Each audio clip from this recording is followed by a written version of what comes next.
Incline plane example number 3.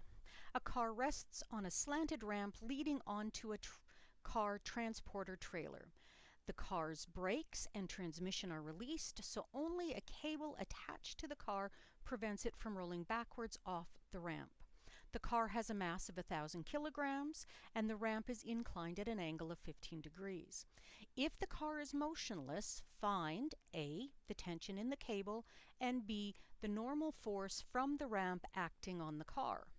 So again, we always start with the drawing. We're going to put in our horizontal, and then we have the inclined ramp. That ramp is inclined at 15 degrees. And here's our car, beautiful car that it is, and it has a chain or a cable attached to it. That cable is what's holding it in place. So that is the tension that's holding it in place, the tension in the cable. And we have a component of our force of gravity acting down the plane. Again, that's our parallel component of our force of gravity. Remember, the force of gravity is the weight of the car, which acts always directly down or straight down to the center of the earth. So we know that we've got a right triangle that we can make. Our angle here is 15 degrees, and the magnitude of this side of the triangle tells us the parallel force. So we don't have the force, or sorry, the weight. What we have is the mass. We are going to use that mass to calculate the weight of the car. We take the mass times the acceleration due to gravity.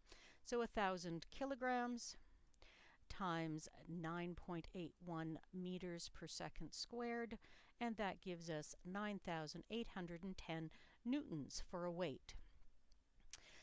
Our parallel component of that force of gravity acts is opposite our angle of 15 degrees in our triangle there, and so we can take our weight times the sine of our angle. So our weight in this case is 9,810 newtons times the sine of our 15-degree angle with the ramp. So we calculate that, and we get a force of 2,539 newtons, and that is our parallel component of the force of gravity. So we know that that's equal and opposite to the tension.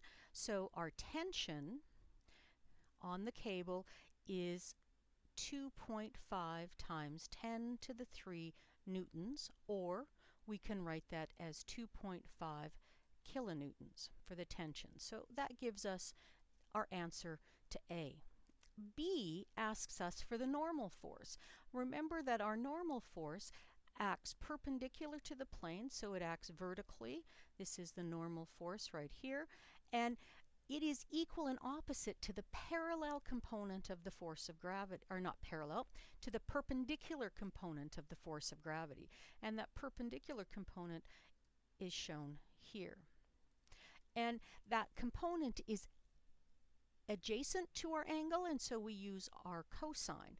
Again, the hypotenuse is the weight, and we take it times the cosine of the angle. So we have 9,810 newtons times the cosine of 15 degrees, and we'll calculate that.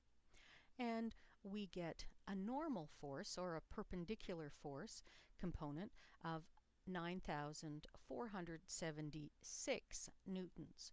So our normal force is equal to 9.5 times 10 to the 3 newtons, or of course 9.5 kilonewtons.